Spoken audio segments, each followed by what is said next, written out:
the Patreon topic, poser syndrome. Actually, I could talk about that. Yeah, well, that's a good one. We are streaming. The bandwidth gods are happy with us tonight. So let me do a refresh on the Technorama page, and there we are. I hope everybody had a happy Easter.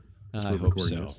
We are recording this on Easter Day, so yes, and Passover and whatever else you're celebrating. It's just starting to feel like Christmas, isn't it? Where you just have to wish everybody happy anything. Whack my microphone out of the frame. Oh, why is the shotgun microphone in the shot? Get down there. Share. Let's see if we can do a normal share this time. Yeah, do share. Share now. Share on your timeline. Here you go. The nerds have risen. Share your story. Technorama is live. The nerds have risen now. Connect 4. It's just using the show title. I'm not allowed to type anything in here. Share on your... What? Oh, share on a friend's timeline. I don't want to do that. No. I want to share... You know, I actually turned that off. Story. Nobody can share my... Nobody can share... It'll... Well, I think I said... Help Donna set what that or options something, do you have on that thing? Because I've got share now public, write post... Share to your change story. To yourself. I Are did. You as Technorama? I did. Yeah, I did. All right, so there's share, and if you go all the way down, there's a share now public, which doesn't give you an option. That's not all the way down for me. That's at the top of the list. Did you go to the new interface? Oh, I pulled the video up. I got it open. I've got it open too. It's full screen. Well, that 80% full screen. So yeah, over there on the right. Did you switch to the new UI yet? Oh no, okay. I have not. It doesn't. I don't have the option yet. Up on the top where you've got your notifications and your friend requests, look for a little downward-facing triangle. Yes, it says "See the new Facebook." It doesn't say "Change to the new Facebook." See the new Facebook gives me a tour of what it looks like. And you don't get to say... Oh wait, it just did it. Oh, now I did it. Wow, I got you on one. That's 15 years and I get one. Well, the other day you said you got it. I went, okay. I went and looked. You're usually the one who tells me about these things. Well, maybe, yeah. Well, I clicked on the arrow the other day when you said you got it. And I went, okay, maybe I do too. And I did it, and it was giving me what's coming, not check it out. Well, I got to celebrate these things. It's like, being married to Donna. Where I don't get these very often, so I'm happy. All right, you get this one, Tomasi. Of course, it just says live. Okay, we don't have any viewers right now, so nobody's celebrating with me. Okay, so let's see. So when I click, I thought of another Patreon topic that we're going to talk about. Okay, all right. Yeah, mine comes up with you can share it to a group, which I don't want to do that. I start a watch party rather, and down below it says share now public. Share to your own story, or share. And when I click share, it gives me the option to type in a caption or a thing, say something about it and post it. And you don't see that? My options are share now public, write post, write post, share to your story. Okay, so write post is sharing and lets you, okay. Wow. Wait, their descriptions kind of stink, don't they? Because wait a minute, what are you on? Are you on a computer? What am I on? You don't really want to ask that question? No, I mean, what are you posting on? What kind of computer is that? I'm on my MacBook Pro running Chrome. Oh, MacBook Pro. I don't know. It's a web app. It should have the same menu choices. It should, yes. Oh, absolutely. Okay. Well, this is about as much fun as doing the Zoom call with my family today. There's another topic. Oh, are you doing support? No. Or was it more like, hey, can you hear me? Yeah. Am I live? Those. Yeah. I can see you, Dad, but I can hear you. Now I can hear you, Dad, but I can't see you. Yeah. Wait, do they have iPhones? No, they were using a couple of computers. Okay. I was going to say, do they have iPhones or I think they have an Android smartphone. Oh, you should set them up with Duo, and everybody can just use their phones. No, that's asking for trouble. Or you can just go to I think there's a Web Duo. It was easier to get Zoom going. Plus, I after all the stuff we do at work, I have more faith in Zoom. The only Yeah, time there's a Zoom duo lets you web. down, the only time Zoom lets you down, and Facebook and anything else is when people try to use their mobile device for these things. Mobile devices just don't make good conference devices. Right. The quality of audio and video we were getting from everybody, the other 7 people in our party, was fine. But my brother in Florida was on his mobile device, and you could rarely hear him. It was like everybody had to stop talking to hear him. And then the video was always a little sketchier. And we've seen the same thing with Facebook. It's just weird how... He was using the Samsung Galaxy S4, 3. 3. Using his iPod Touch 2nd generation from 2008. Well, what I was saying was, it's right here, actually. I was just looking at duo.google.com. So you can make duo calls, and they would have the app on their phone. Yes. Make the call. But you can add a bunch of people. They can't do it on their phone because I don't know for what reason, but my sister swears we shouldn't use their phone because they're paid by the minute. Oh. Which doesn't seem to make sense if they're on Wi-Fi, but I'm not. I was going to say, I'm not going to play tech support with that one. Right. They have a laptop all right. with a camera. We won't sell that issue tonight. All right. I understand. Let's do our podcast. I guess we are already, aren't we? Yeah. It's one of those things. I want to solve the problem, but Kim says sometimes just you can't. I'm like, I get it. Maybe I can't. We had a solution. It worked well, and we're going to do it next Sunday too. We're going to turn this into a regular Sunday family thing. I was half joking, but I'm seeing more of my priest and her husband now since we've been at home than I do during normal operating hours in life. Oh yeah, because they've been posting evening prayers, and we had Easter service. They posted it online. They pre-recorded it, and then and put it up. And it's actually kind of amazing. And I like seeing everybody's church services are doing the same kind of thing. They're posting them on Facebook. Saw Victor Kayal play sax this morning. He did. That was a nice surprise. He went live for a little while. I should have done karaoke last night, but we were playing Jackbox over Zoom. You know what? You should do Facebook Live. Wait, stop. We're using up all our Patreon material. I was gonna say do karaoke and have people, suggest the songs for you. That was a possibility, but it would have to be something I can actually try.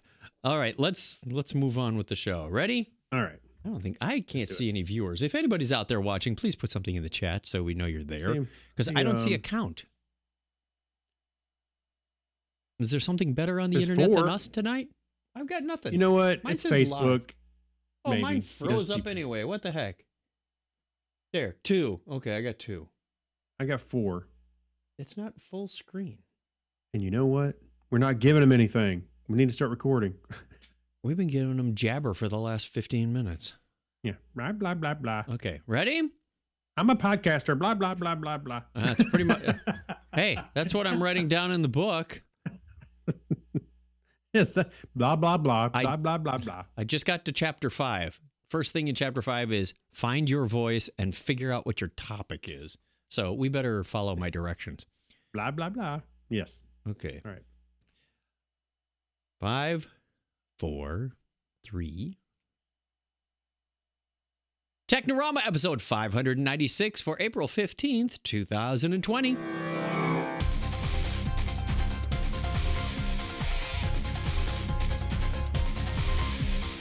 Hello and welcome to Technorama. This is the show that takes a lighthearted look at tech, science, sci-fi, and all things geek. If this is your first time joining us, well, how about that? You picked the right time to stay at home, cuddle up with a warm cup of hot chocolate, and have some fun with us. My name is Chuck Tomasi. Oh, and if you're a returning listener, viewer, watcher, whatever, thank you very much. We appreciate it once again. And enjoy the cocoa. My name is Chuck Tomasi from sunny Phoenix, Arizona. And joining me as always is Craig Stepp. How are you, Craig? I'm doing good. Still in quarantine, hanging out. Are you drinking any quarantinis? I did. I haven't had I don't even want to know how you make a quarantini. It doesn't sound like something you should be drinking. Oh, wait, what was that? the liquor store that I usually go to. Yes. They had a sign that says "Gin and juice makes a quarantini." Who's got juice? We ran out of juice, and we've got oranges that grow in the yard. Well, you can make them. Well, yeah, but they're all gone. Orange season is over. It's like December to March. Well, yeah. Hey, by the way, grapefruit juice. O'Darby's Beer, Wine, and Spirits also had on their sign, "Make a quarantine fun. Great deals inside." We found a liquor store with a drive-through, so yes, you could do that. You could do that. Yeah. Yep. We went and got some pizza, and right next door was a liquor store, so that worked out well. We're set. We had like a week's worth of both.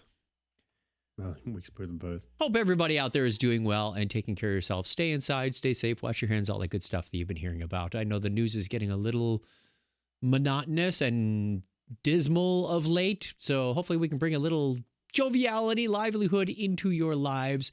And we will start with our question of the week that we asked last week. Letters. Oh, we get letters.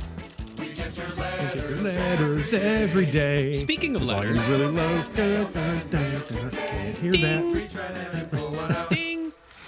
Those letters. Ding. I love those letters. Ding. Let's find out what you got to say. Oh, boy. Mailman. Mail today. Let's see what we got. No, we didn't get anything in the email, but speaking of letters, I do have a postcard for Steve Therian in the mail going out. He was, oh, good. Yeah, he said, "Hey, I was listening," and he is one of our Patreon patrons. So our cruise postcards. Good thing we got extras, Craig. They're still going out. We plan ahead. And Avner took a picture and sent it to us. He says, "Puerto Rico. I know I'm a little bit behind, but what's this for?" Well, he's way behind. Wow. Oh, thank you. Thank you. We have our question of the week. You wake up, it's 2050. What is the first thing you Google? And we got answers on the Technorama page. Thank you very much. If you subscribe to the Technorama podcast page on Facebook, you will get this question right away. We have Mike Will saying, "Do I still need to self-isolate?" 30 years from now. Lots of laughs on that one. There were some very creative answers. Sleeping hard. And then he immediately Googles, "What the hell happened the last 30 years?" That's right. John Kretzer says, "What was Google?" I thought the same thing. Craig, you made this question when you said, "What do you Google first?" Like, you're pretty confident Google's going to be around in 30 years, and it's the answer to everything anymore. Yeah, that's true. Yeah, I don't know. Who knows, right? John Miller Jr. says, "I may be dead, so nothing." Looks like a Simpsons cemetery or something. Probably is. Or Scooby-Doo. Yeah. Zoinks, let's get out of here. For whatever reason, I got the link on here twice, so give me a second to Actually, my link is the same thing too. Let me pull mine up. I said show attachment. What the heck? Yeah, pull yours up. I know how to get there. All right, here we go. Okay, what do you got? I have, of course, Joe McLaughlin. Google. That's what I Rocky said. Novelino, old buddy. He says Star Trek. Star Trek. Okay, I'll take that. Heather says 2020 election results. Ooh.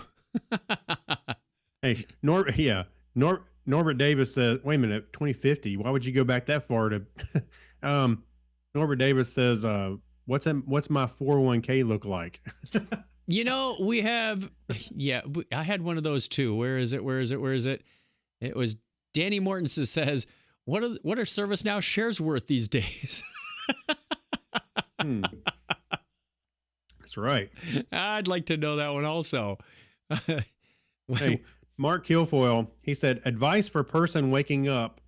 He said, 30 years asleep, in quotes, plus 2020, plus 2050, minus movie, minus story, minus fiction. Those are the options he's searching with. I said, funny, those are the same options I searched for COVID-19, minus story, minus fiction, and minus movie. Gary says, I Google, how the hell could I sleep for 30 years? Second, how is it I'm still alive at 89 years old? And then Joan, one of our friends, Joan, comes back and says, hey, I expect to live to 89. It's only 4 years from now. Oh, yeah, right. Like my dad says, he's 73. He said, I used to think 80 was old. Not anymore. Christy says, how well are my books selling on Amazon? Joe Fiore says, Star Trek 14. That's what he Googles. And one of my scouting friends, Catherine, she posted Prince 1999. A lot of stuff around Google quarantine and coronavirus, obviously, but there's some very creative answers in here. When will the isolation end in 2050? Right. When's the next iPhone coming out? 2051. Thank you very much, everybody who participated in that. It's always fun to do that. We'll have another question for you at the end of the show that we'll put on social media next week. And with that, we now return you to your regularly scheduled podcast. Yay!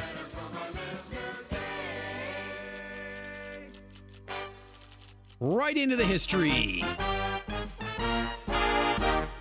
On this day in history for April 15th, 2020, this is the 106th day of the year in the Gregorian calendar. There are 260 days remaining in 2020. It was on this date in 1755 that Samuel Johnson's A Dictionary of the English Language is published in London.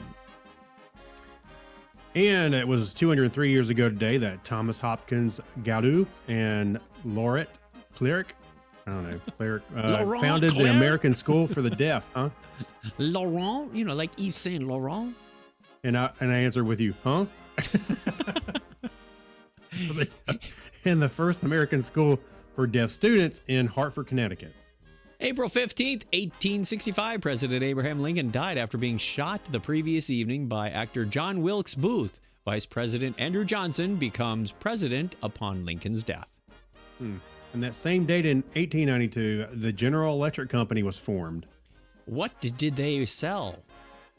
General Electric stuff. Anything that was general and electric. Pie pans. Horse carriages. Buggy whips. It was on this date in 1896, the closing ceremony of the games for the first Olympiad in Athens, Greece. 1896 is when the modern Olympiad started up again. It was also on this date in 1912 that the British passenger liner RMS Titanic sank in the North Atlantic at 2:20 a.m., which hasn't worked for a lot of people's sleeping schedules. 2 hours and 40 minutes after hitting the iceberg, only 710 of the 2,227 passengers and crew on board survived. Also today, one of your French girls, whatever. Never mind. What? No. Also today in 1923, insulin became generally available for use by people with diabetes. And also on April 15th, 1924, it was tax day. And Rand McNally published its first road atlas. Didn't that seem like a never-ending source of revenue? We can just keep updating them because the roads keep changing. Yeah. Then we got Yahoo Maps. Yeah, now we got Google Maps. Now we got Google Maps. This is a successor to Yahoo Maps. We don't have to print those out. No, MapQuest. MapQuest, that's what I was at. MapQuest. You had to go to the area you wanted and print it out. Yes, I remember renting cars and having MapQuest printouts next to me. All right, let's keep going. Where were we? That same date in 1947, Jackie Robinson debuts in the Brooklyn Dodgers, breaking baseball's color line. And 68 years ago today, the first flight of the Boeing B-52 Stratofortress. 68 years ago. That's an old bird. And they're still flying. It was 65 years ago today that McDonald's restaurant dates its founding to the opening of a franchise restaurant by Ray Kroc in Des Plaines, Illinois. I've been there. Oh, have you? Okay. Yeah. Happy birthday goes out in the state to Italian mathematician and astronomer Pietro Cataldi. Born on this date, no relation to Peter Capaldi. Born on this date in 1552. And Robert Sibbald, Scottish physician and geographer, was born on the same date in 1641. Okay, this one I know because I took college math. Swiss mathematician and physicist Leonhard Euler, born on this date in 1707. German astronomer and academic Friedrich Georg Wilhelm von Struve was born 227 years ago today. That was the most American way to say a German name. Struve. Friedrich Georg Wilhelm von Struve. Whatever. Hermann Grassmann was born. Hey, yes. Wait a minute. So Frederick was born 227 years ago today. So I don't think he cares how I pronounce his name. He's dead, Jim. Yes, sir. Very dead, Jim. Hermann Grassmann, he was a mathematician, also born on this date in 1809. Oh, and German physicist and academic, Nobel Prize laureate Johann Stark was born on this date in 1874. Relative of Tony Stark? The world may never know. We'll just go there. Yes, it's a fact now. Canon. Born April 15, 1896, Russian physicist and chemist, Nobel Prize laureate Nikolai Semyonov. Sounds good. Robert Mills, American physicist and academic, was born on the same date in 1927. This is the highlight of our show, people. Get used to it. Yeah, American actress and producer Elizabeth Montgomery, wiggle your nose, was born on this date in 1933. Right.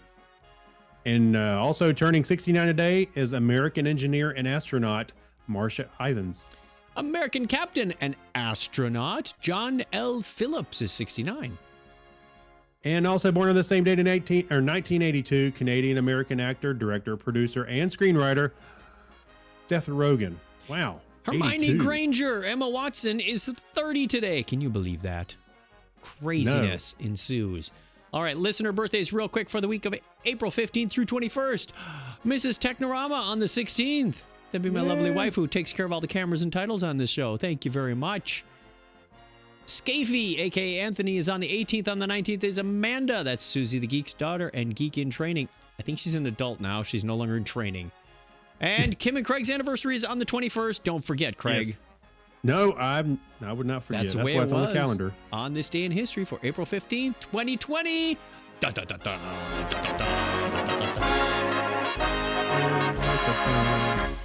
Well, we did one thing right in this show. And if you want to be on that birthday calendar, you go over to chuckchat.com/wiki. We'll give you a shout out at the appropriate time of year. It doesn't even have to be your birthday. It could be your spouse's birthday. It could be an anniversary. It could be your dog's vaccination day. I don't know.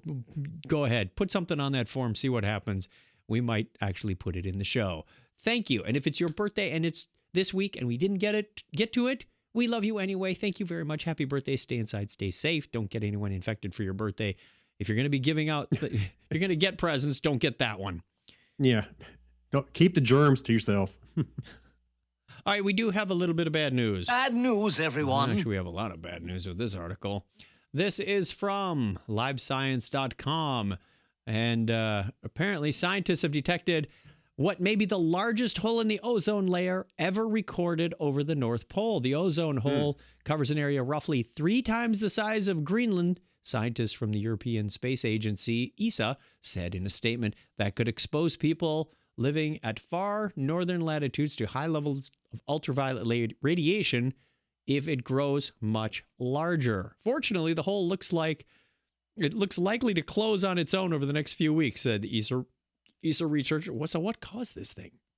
Well, doesn't it come and go? Because they said NASA said that one time it was closed up and then now it's back again. Is it the same?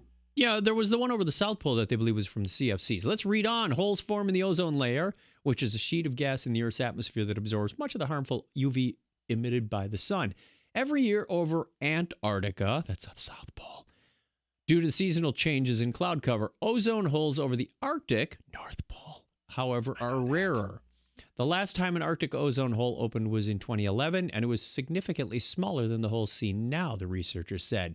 Quote, from my point of view, this is the first time you can speak about a real ozone hole in the Arctic. Martin Damaris, an atmospheric scientist at the German Aerospace Center, told Nature. The Antarctic ozone hole opens every year due to a combination of frigid temperatures and man-made pollution. When temperatures plummet at the start of the Antarctic's winter, high-altitude clouds form over the South Pole. Industrial chemical pollutants, including chlorine and bromine, trigger reactions in these clouds that eat away at the surrounding ozone gas. The Arctic, which has more variable temperatures, doesn't usually see the same ozone depleting conditions, the researchers said. But this year, powerful winds trapped cold air in a polar vortex, which people living in northern climates know all too well, trapped that air above the Arctic. That led to colder temperatures and more high altitude clouds than normal. Hence, North Pole ozone depletion began. Okay, so we get cold temperatures, ozone thing happens. Mm-hmm. Temperature variability, global warming, you make up your mind. Fortunately, with the sun slowly getting higher over the Arctic, atmospheric temperatures are already beginning to increase, which means conditions causing the ozone hole should soon change. The researchers said that they did. However, if the hole continues to expand south, Arctic residents, like those living in southern Greenland, may need to apply sunscreen to prevent UV damage. Do I have to put it on over my coat? Yes, I was just thinking, how many layers of clothes are they're already wearing? I don't know. Well, in the summer, things get warm. People take their parka off, and away you go. All right. Are we already at show break time? Let's do a shout out, then we'll take a break. Sure. So, Why not? who do we have in the chat? We have John Miller Jr. We have Dan Coyer. Wow, we got our Patreon people showing up. Thank you. Finally not busy on a Saturday evening, Dan says. Wonderful. Thanks for joining us. It says Rick Stringer joined. All right. He must be bored. Sunday evening. He must be bored. There's nothing on the internet except you guys. Right. Thank you for joining us. We do this show on Sundays at 9:30 p.m. Eastern Time. That's so Craig can go to bed right after the show. I, on the other hand, have to stay up and process the files and videos and for another 10 minutes. And we encourage you, and we invite you to go over to our Facebook page, Technorama Podcast on Sunday nights, and you'll get an alert that comes up and says, hey, Technorama Podcast is doing their thing now. Or if you follow one of us, you're going to get that announcement too, because we share the video. Thank you. You can also get in touch with us by... Oh, she had it on the screen. Nah. There it is. Contact us. Listener line, 707-530-2428. I could have punched the buttons over here. I guess the keypad isn't set up for my profile. 707-530-2428 is the phone number. 707. Write it down. 707-530-2428. Oh, you telling me? Read it again. What was that? Everybody to write it down. It's on the screen. If you're watching, you can just take a screenshot at this point. But if you're listening, that's another matter. Because we do this show. I got the video paused.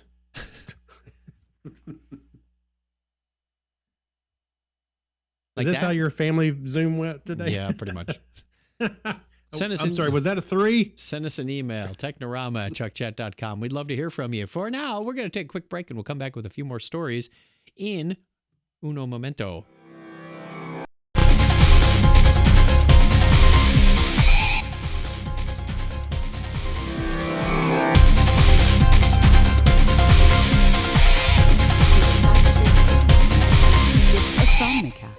Join me, Dr. Pamela Gay, and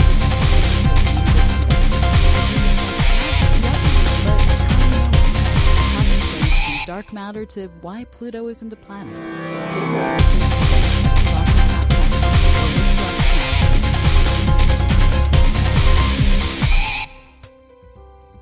Hey everybody, it's Dr.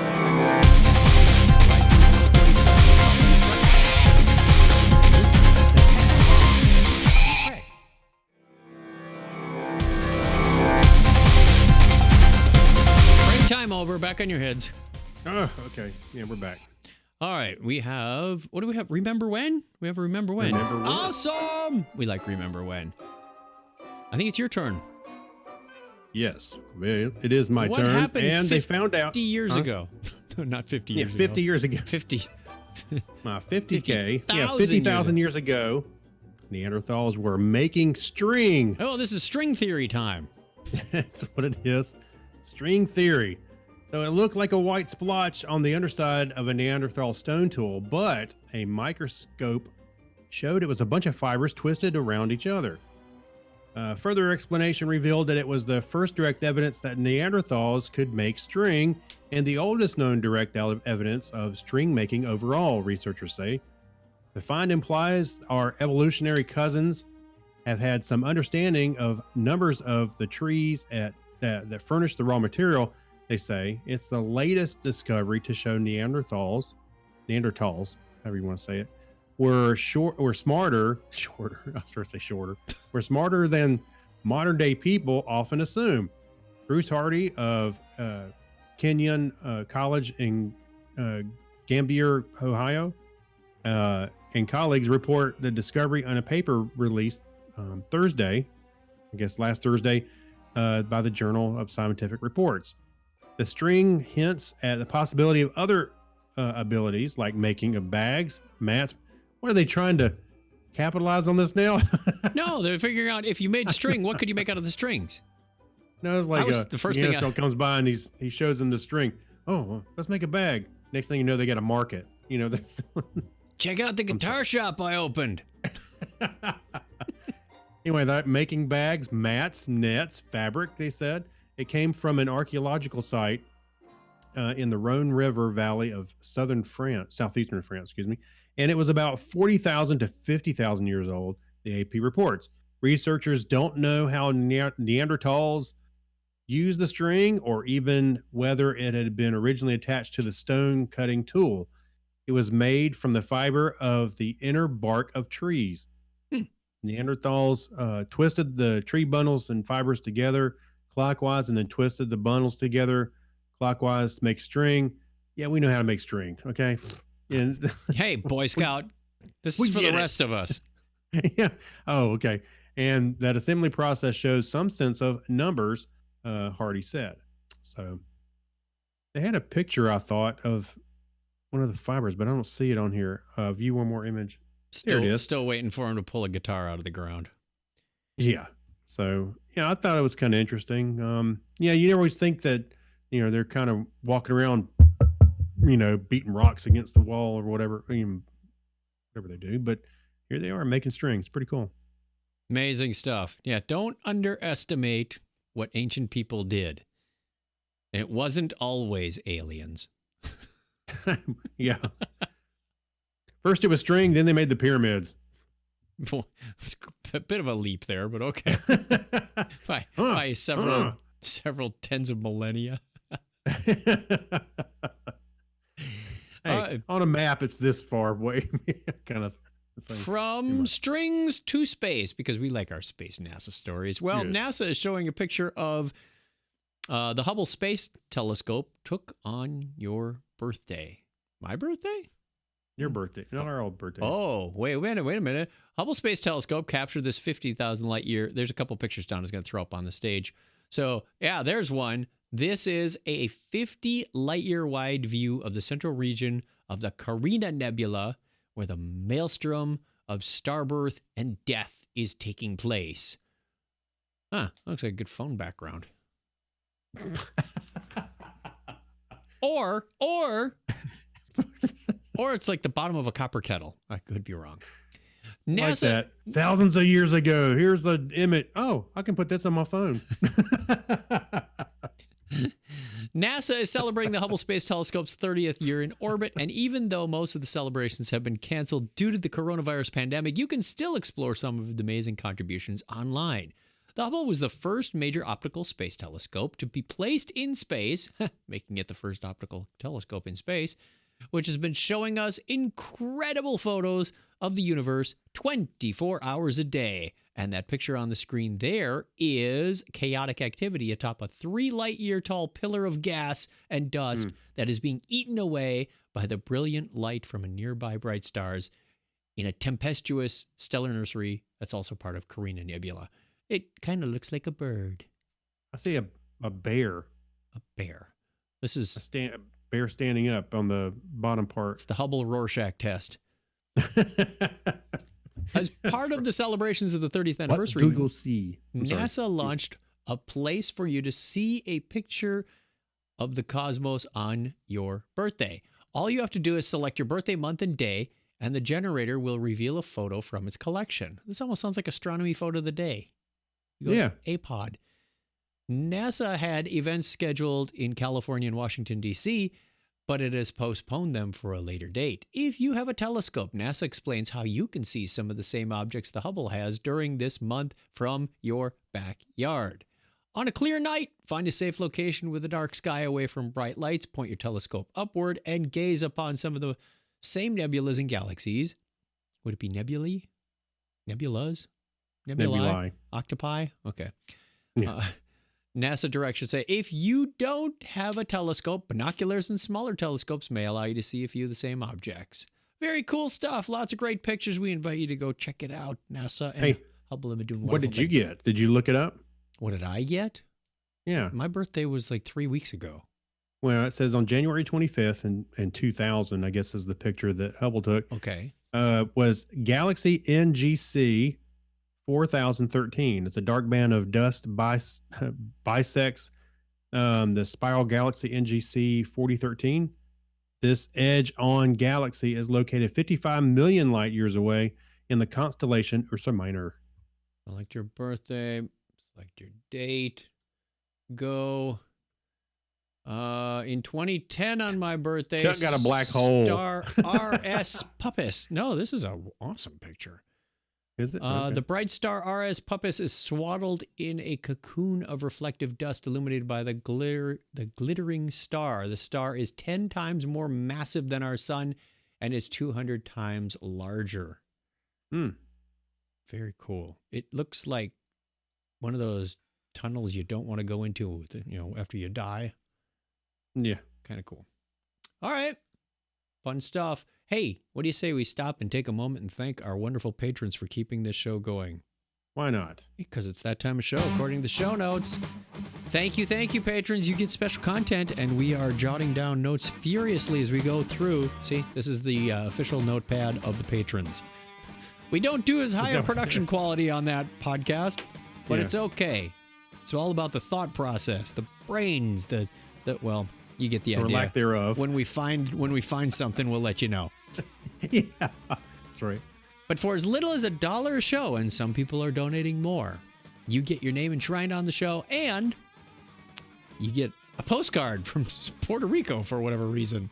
Alexis Duran, Amber Elstad, Amy Bowen, and Avner Braverman are among the people who got postcards. Ben Vaughn, Brian Brown, Chris MC, Dandy Man, thank you for joining us tonight because it's Sunday and he's got nothing else to do. Danny Mortensen, I think he's Chief Financial Officer at this point. Dean Jensen, Denise Inglis, Gary Lindros, Harold McKinstry, John Clifford, John Noble, Yorga Shrawen. Yorga has been around since, I think, day one, as has Christina. Kyle Nishioka, he's been around forever. Yeah. You know we what? Can't get rid of. We can't shake him. I was looking through the email addresses people provided, and it took us quite a long time to figure out Christina is actually that Christina, a.k.a. Fuffy Frog that we met at DragonCon years ago. Yeah, that one. Okay, now you can put a face with the name. I said Kyle Nishioka. Leon. We know Leon. We met him a number of times in person. Mark Kilfoyle, good friend of the show. Mike Wills. All these people are real good friends of the show. Thank you very much. Night Gig Studios, Saturday Morning Media, Stephen Wetchy, and Steve Therian. Your postcard is in the mail, I promise. So go over to our Patreon page. That's what he says all the time. Checks in the mail. Yeah. No, we really do appreciate it because we are in the midst of our migration, changing hosting providers, and it is very, very much appreciated that we'll be able to continue on with our new hosting provider. And Craig was asking for the password today so he could get in and start doing some stuff. I felt like I was hacking on it all day. Well, I was because I was trying to get in. But now the account's locked out and yeah. go over to patreon.com/Technorama podcast, or if you go to our webpage at chuckchat.com/Technorama, you'll find information there on how you can join and be part of this wonderful family of gratitude. Thank you very much. You know what? I think the song is, we're not going to sit here for another minute. So thank you, band. Take a break.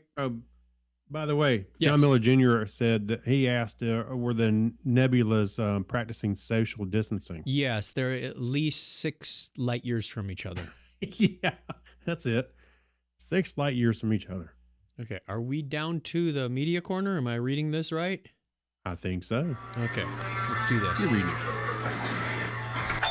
Welcome to Blockhead Video. Hey, where can I find some good information about music and TV and videos and things? Over here, in the media corner. All right. We have, you know how we do this show. We're not following the regular news, but occasionally it collides with our content and we just have to go with it. So, Craig, you found a quarantine related like story. So, have fun with this one. Are you talking about wait a minute. Oh, yeah. Media corner. Okay, so here we go. This is I love this kind of thing. This is a fan recreation of Back to the Future Part 2. And hundreds of contributors combine their talents and homemade props to make the 1980s classic Back to the Future 2 in the span of a week. What? But they weren't doing anything else, so. And they did it scene for scene in a week. So 5 years after the 2015 setting of Back to the Future 2, and rather swooping around hoverboards and having our heads munched by holographic sharks, we're cooped up inside for the betterment of humanity.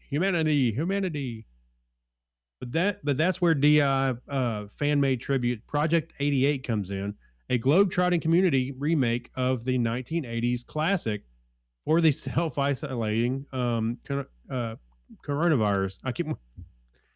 I was listening to Dave and Michael on the Mad at Dad, and I keep wanting to call it Corova. What? Michael said, I'm gonna call it. He didn't want to call it coronavirus. He just made up Corova, and now it's stuck in my head. I can't get it. Okay. Anyway, so over 300. You have to listen to the podcast to understand.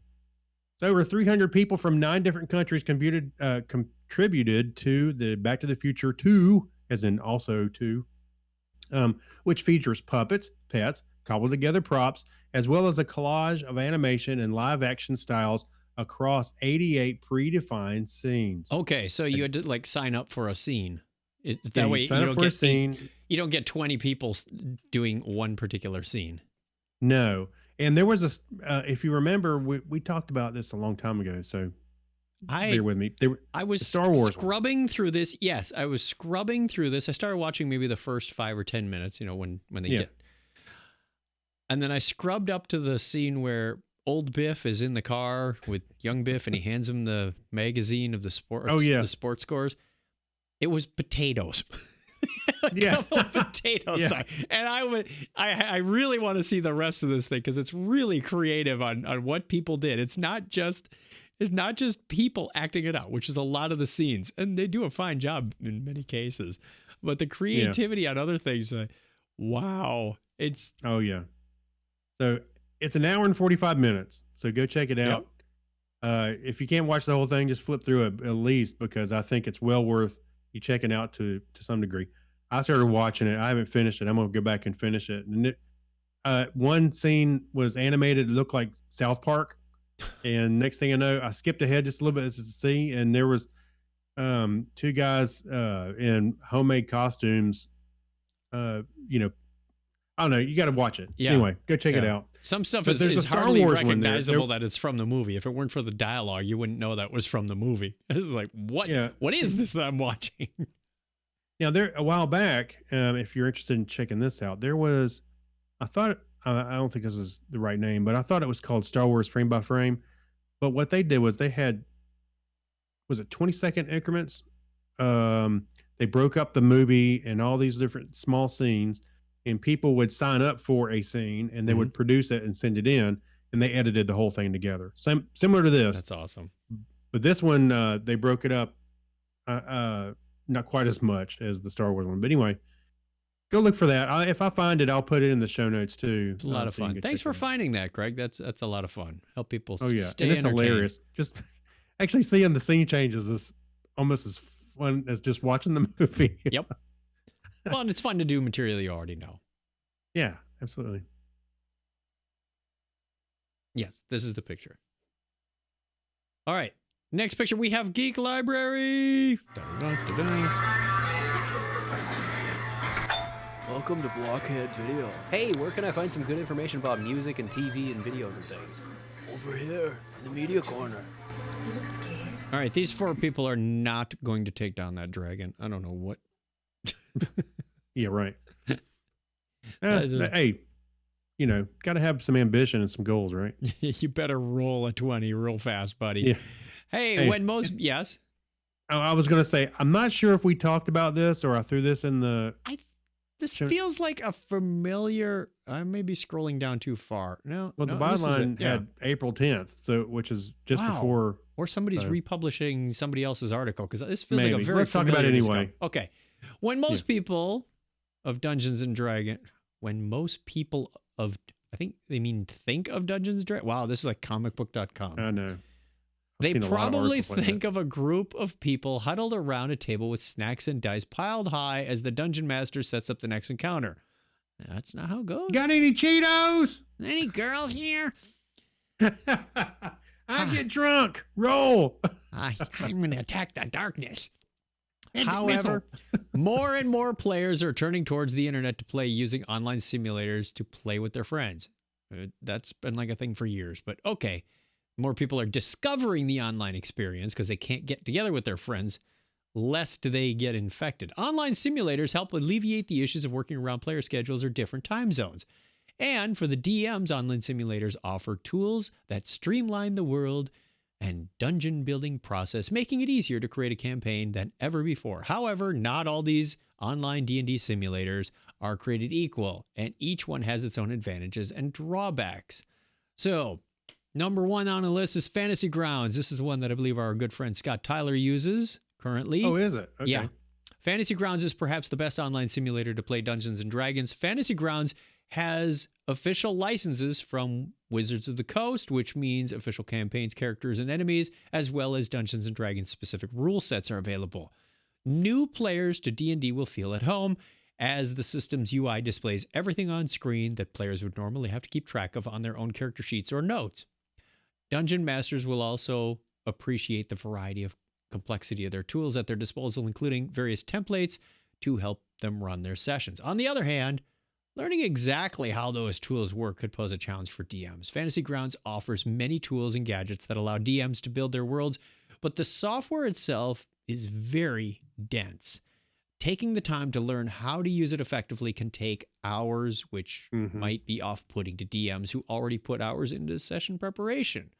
So on top of this, Fantasy Grounds can cost players a significant amount of money. A single copy costs $40, and the 4-pack costs $120. Players will also have to consider purchasing campaigns as well as a character class and monster modules. Well, in-app purchases available. Do you want to buy an axe? Yeah. The other one that we've used in the past is Roll20. Very popular as well. Roll20 is another immensely popular online simulator, and for good reason. It's free to use for all players. The entire system is available right from the start, though there is some paid content for other users and other specific game compendiums. Roll20 offers most of what players and DMs need for creating and playing a D&D session. There's a straightforward design tool for maps, dungeons and towns, as well as the ability to create and name multiple simple commands for actions like dice rolling that will keep session gameplay interrupted. Oh, yeah, you don't want to stop and do all that. For the DMs who enjoy immersive campaigns, there's even a jukebox system that plays music on cue. That was fun too. Nice. You walk into the pub and you hear yeah. A little flute. Pretty much. Or you're going to the dungeon. That's pretty cool. Well, Roll20 is great. The fact that it is not licensed by Wizards of the Coast means it lacks a lot of official D&D material. Unless players choose to purchase specific game compendiums, D&D specific characters, races, monsters, and items will either have to be recreated in Roll20 or you'll have to find a suitable replacement. There's also Tabletop Simulator. I'm not going to read through each one of these. Well, actually, I can. That's the third and last one. Yeah, I would say it's only one. Okay, Tabletop Simulator is another great D&D online simulator. Since it's available on Steam, getting a session together is incredibly easy. Tabletop Simulator also takes the tabletop... Has takes. I'm not doing this on purpose, people. Yeah. Sorry. You know I can do cold reads better than that. It's when it's written poorly is when I screw up. Yeah. Tabletop part of the D&D seriously displaying games with a virtual tabletop that helps players visualize towns and dungeons very easily. While it's another paid platform, it's much cheaper than Fantasy Grounds at $20 for a single copy and $60 for the 4-pack. Steam also has sales, so you might even be able to get it on sale. Plus, Tabletop Simulator's biggest asset is probably the Steam Workshop. While players can purchase DLC, which is effectively complete board games that run through Tabletop Simulator, the Steam Workshop offers up a horde of downloadable assets and miniatures to use in campaigns for free. Ooh, that sounds really cool. However, part of what makes this platform great is also what detracts it from the overall experience. Tabletop Simulator always reminds the player that, in the end, they are just rolling dice and playing a game. Wow, way to ruin the experience, Mom. Yeah, somebody deflated the balloon there. The game's visuals keep it grounded as a tabletop RPG, whereas Fantasy Grounds and Roll20 keep game mechanics going on behind the scenes so the players can stay immersed in the action. It'll also take some time for everyone to become accustomed to Tabletop Simulator's controls, and setting up games can take some time. Overall, though, Tabletop Simulator is a great way to relax and play through some quick one-shot sessions with friends. Ooh, pretty cool. Kind of digging that one too. So we're checking out if you want to do some online with your friends, play some games, whatnot. We have, one more story. And I think we have time for just one more story too. So roll them, Craig. Where's my... All right. My dice bag? Yeah. There it is. Found it. Okay. Oh. Are we rolling for something? No. Rolling for the last story. You win. Go. I got them right here. I'm ready. All right. Does time really flow? No, time flies like an arrow. Fruit flies like a banana. I knew you were going to say that. You stole my line, man. Time flies like an arrow. Fruit flies like a banana. That's right. New clues come from a century-old approach to math. So strangely, although we feel as if we sweep through time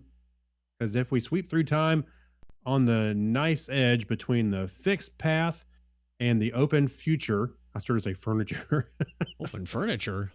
That edge, the present, appears nowhere in the existing laws of physics. In Albert Einstein's theory of relativity, for example, time is woven together with 3 dimensions of space, forming a bendy 4-dimension space-time continuum, a block universe encompassing the entire past and present and future. Mm-hmm. Einstein's equations portray everything in the block universe as decided from the beginning. The initial conditions of the cosmos determine what comes later, and surprises do not occur. They only seem to. For us, believing in physics, Einstein wrote in 1955, weeks before his death, the distinction between past, present, and future is only a stubbornly persistent illusion. So the timeless, predetermined view on reality held by Einstein remains popular today. The majority of physicists believe in the block universe view because it is predicted by general relativity. A Marina Cortez cosmologist, at the University of Lisbon. However, she said Lisbon. Where is this Lisbon? Lisbon, excuse me. I read an R in there. Capital of Portugal. Yeah. However, she said, if somebody is called on to reflect a bit more deeply what the block universe means, they start to question and waver the implications. And you know what? I think I'm starting to waver on this article because it's kind of long. The fun part of the article is right at the top. You can tap the picture to make yourself a universe, and it's different every time. Ooh, I just did it. Donna's got a sample of what my universe looks like. You can have to make another one. You can just feel like a god. Check out where the galaxies, the little swirly things, end up, and I feel like Thanos. I'm going to wipe it all out and start over. Yeah, but only wipe out half of it. Yeah. Anyway, it is a long article and talks about all this stuff, but so go check it out. Deep stuff from a shallow podcast. Yeah. Wait, what? Okay, that brings us to our question of the week, which isn't as deep as that. What movie did you start watching and then said, screw it, I'm not finishing this? I know there's a few of them. I just have to think really hard to remember what they are because I tried to purge them from my memory, and then I probably wound up watching them again. You know me. I watch movies and I like some that people don't. So I don't know. Actually, you know what? I'll tell you something. Not a movie, but it's more of a series. And TV shows all the time. Yeah. The Tiger King. Yeah, that was right at the top of my list. But however, I did go finish it, so that's you not asked quite... for a movie, so I'm going to come up with a movie by next show. All right. And by the way, I did finish the Tiger King. You did? I went back. I was like, surely everybody's raving on about this show, so I was like, I'm gonna watch it. And you know what? It didn't get better. At the end, it's funny. The last 5 minutes sums up the entire thing. Oh, good. I'll just zip to that part. Well, this guy said he had the best insight on everything. He said all of this stuff that all these people were doing and everything, the one thing they all forgot about was it was about the animals. And it was like, I was like, yeah, that's right. They're all idiots. And they just... Well, I picked that up in the first 10 minutes. Yeah, well, I know. And then he sums it up. I was like, well, he's right. But I even told Kim didn't want to see it because of the animals in it. I was like, I get it, but I'll tell you, the animals are really just a backdrop to all this crap. These people are idiots, so I'm sorry I spent that time watching it. There's your review of the week, kids. Yeah. Thank you very much, Craig. And that brings us to the end of this show. Thank you very much to Mrs. Technorama for running the titles and video. And happy birthday to her. Happy birthday. Everybody says, hey, you got any plans? Yes, we're going to enjoy a nice quiet evening in. Hey, why don't y'all take a nice dinner to the other side of the pool? We're going to get a pizza out of the freezer. That's right. All right. Thank you. And thank you for joining us this week. We appreciate it very much. You can get a hold of us, 707-530-2428, or you can go over to chuckchat.com, Technorama, and find all that information there. We're also on Facebook and everything else, too. So until next week, wash your hands, stay safe, stay inside, don't get anybody infected. If you go out, wear a mask, all that good stuff. Craig, give us a binary high five. 101. Hey, I did sanitize those numbers, by the way. Sanitize my microphone? Yeah. Done. Thank you. That was a lot of fun. Microphone? What do you... I said those numbers. Sanitize my HTML input. Sanitize my SQL statements. Ooh. What? I see Ultima Quest for the Avatar. Ultima 4 is free. I didn't finish Ultima 3. Did I finish Ultima 1? Soundbite will now close. You may run it again, but you will eventually need to buy a copy in order to continue using it. I already bought a copy. Uh-oh. Something's not registered. Your update period has expired. You cannot save change. I'll go find the... Great. Soundbite. Can you please... Your year of free updates to Soundbite is over. Would you like to go to a renewal page and get another... You got to pay again? It's not. It was a one-time thing. Oh. What? When did he go to a subscription model? Okay. Yesterday. Sometime in the last year.